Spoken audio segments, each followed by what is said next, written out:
సోమవారం ఢిల్లీలోని CBI special court వద్ద కవిత వెలుగు దినపత్రికలో కేసే తప్పు చెప్పేదేముంది ఏమన్నా చెప్తావా కవితమ్మ అంటే లిక్కర్ కేసే తప్పు ఇంకా చెప్పేదేముంది అని కవిత అన్నారు. కోర్టు హాల్ నుంచి బయటకు వస్తున్న టైంలో ఆమెను మీడియా ప్రశ్నించగా సిబిఐ అధికారులు మళ్ళీ అవే ప్రశ్నలు అడుగుతారు, కొత్తగా చెప్పేది ఏం లేదు, సిబిఐది వృధా ప్రయాస, సిబిఐ చేస్తున్నది తప్పు అని ఆమె వ్యాఖ్యానించింది.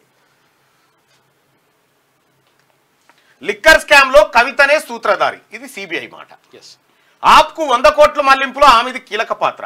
కస్టడీ అప్లికేషన్ లో సంచలన విషయాలు వెల్లడించిన సిబిఐ కవితను 3 రోజుల సిబిఐ కస్టడీకి అప్పగించిన కోర్టు శరత్ చంద్రారెడ్డి నుంచి తెలంగాణ జాగృతికి 80 లక్షల విరాళం. ప్రతిఫలంగా లిక్కర్ దందాలో ఛాన్స్ ఇస్తానని శరత్ కు కవిత హామీ 5 రిటైల్ జోన్ల కోసం 25 కోట్లు ఇవ్వాలని డిమాండ్. మహబూబ్ నగర్ లో భూమి సేల్ డీడ్ పేరిట 14 కోట్లు వసూలు, అడిగినంత ఇవ్వాల్సిందేనంటూ బెదిరింపులు. కేజ్రీవాల్ తో కలిసి కవిత కుట్ర పన్నారు, తప్పించుకునేలా సమాధానాలు. ఆమెను కస్టడీకి తీసుకొని ఇంటరాగేషన్ చేస్తే కానీ మరిన్ని వివరాలు బయటకు రావని చెప్పి కోర్టు దృష్టికి సిబిఐ తీసుకెళ్లింది. అయితే మొత్తం కర్మ కర్త క్రియ అంతా కవితనే అనేది ఒక చర్చ జరుగుతూ ఉంది.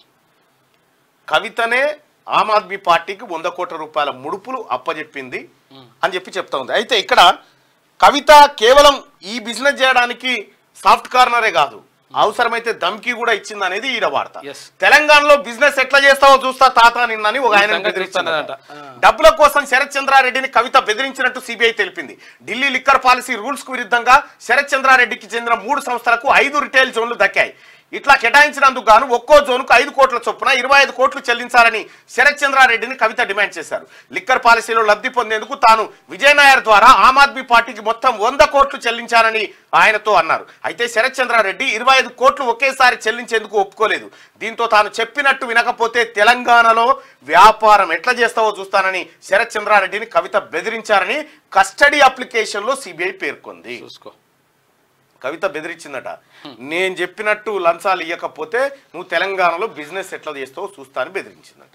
అయితే ఇక్కడ ఢిల్లీ లిక్కర్ స్కామ్ లో బీఆర్ఎస్ ఎమ్మెల్సీ కల్వకుంట్ల కవితనే ప్రధాన సూత్రధారి అని ఢిల్లీ సీఎం కేజ్రీవాల్ తో కలిసి ఆమె కుట్ర పన్నారని సిబిఐ పేర్కొంది. కవితను కస్టడీలోకి తీసుకొని విచారిస్తే మరిన్ని అంశాలు బయటకు వస్తాయని స్పష్టం చేసింది. ఈ మేర కస్టడీ అప్లికేషన్ రౌస్ ఎవెన్యూలోని స్పెషల్ కోర్టులో శుక్రవారం దాఖలు చేసింది. విచారించిన కోర్టు కవితను 3 రోజుల కస్టడీకి అనుమతించింది. 11 పేజీల కస్టడీ అప్లికేషన్ లో సిబిఐ సంచలన విషయాలను వెల్లడించింది.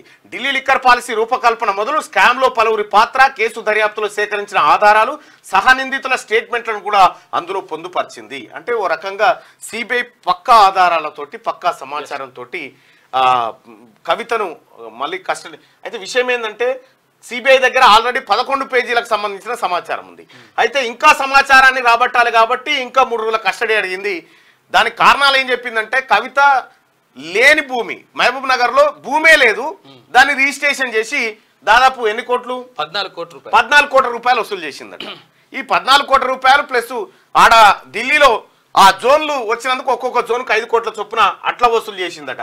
ఇవన్నీ కలిపి ఆమ్ ఆద్మీ పార్టీకి పంపింది కాబట్టి ఆమ్ ఆద్మీ పార్టీ కేజ్రీవాల్ ఈమె ఇద్దరు కలిసే ఈ దంద చేసిరు. ప్రధాన సూత్రధారి పాత్రధారి కవితనే అనేది సిబిఐ న్యాయస్థానం చెప్పినటువంటి మాట.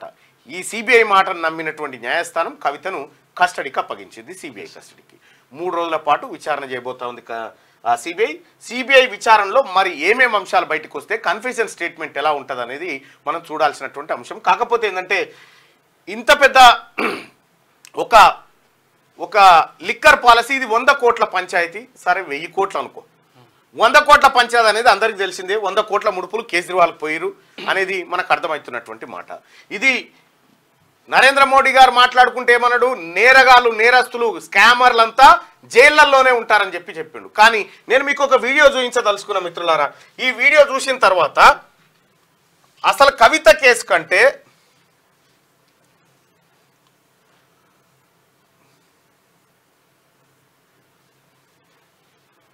ఏదో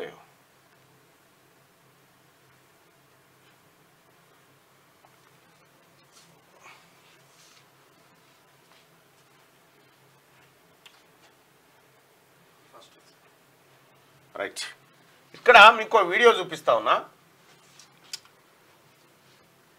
అలానా అనేటువంటి ఒక కంపెనీ ఉంది. ఈ కంపెనీ మొన్న ఎలక్టోరల్ బాండ్ల ద్వారా భారతీయ జనతా పార్టీకి కోట్ల రూపాయల విరాళం ఇచ్చింది. భారతీయ జనతా పార్టీ అంటే మీ అందరికీ తెలుసు, హిందూ ధర్మం, గోరక్షణ, భారత్ మాత, ఇవన్నీ అంశాలు ఉంటాయి కదా దాంట్లో. అంటే వాళ్ళు చెప్తా ఉంటారు కదా. అయితే ఇక్కడ ఈ అలానా అనేటువంటి కంపెనీ ఏంటనంటే ఆవు మాంసాన్ని ఇతర దేశాలకు ఎక్స్పోర్ట్ చేసేటువంటి పెద్ద కంపెనీ ఇది. భారతీయ జనతా పార్టీకి విరాళాలు ఇచ్చింది. అంటే గోమాత నమ్మిన పైసలతోటి భారతీయ జనతా పార్టీకి విరాళాలు ఇచ్చింది. ఇది నేను కాదు, జూరాటే అతిపెద్ద ఏది ఆవు మాంసాన్ని ఇతర దేశాలకు ఎక్స్పోర్ట్ చేసేటువంటి కంపెనీ భారతీయ జనతా పార్టీకి ఎలక్టోరల్ బాండ్ల రూపంలో పైసలు ఇచ్చింది. ఇక వాళ్ళు చెప్తారు, మనం వినాలి. గొడ్డు మాంసంతో వ్యాపారం చేసి విదేశాలతో వ్యాపారం చేసే సంస్థ అలనా అనేటువంటి company. Allana is the world largest producer and exporter of frozen halal boneless buffalo meat. గొడ్డు మాంసం ఎక్స్పోర్ట్ చేస్తుంది. ఆ దందాల కింద ఈ దందాలు చాలా చిన్నయే.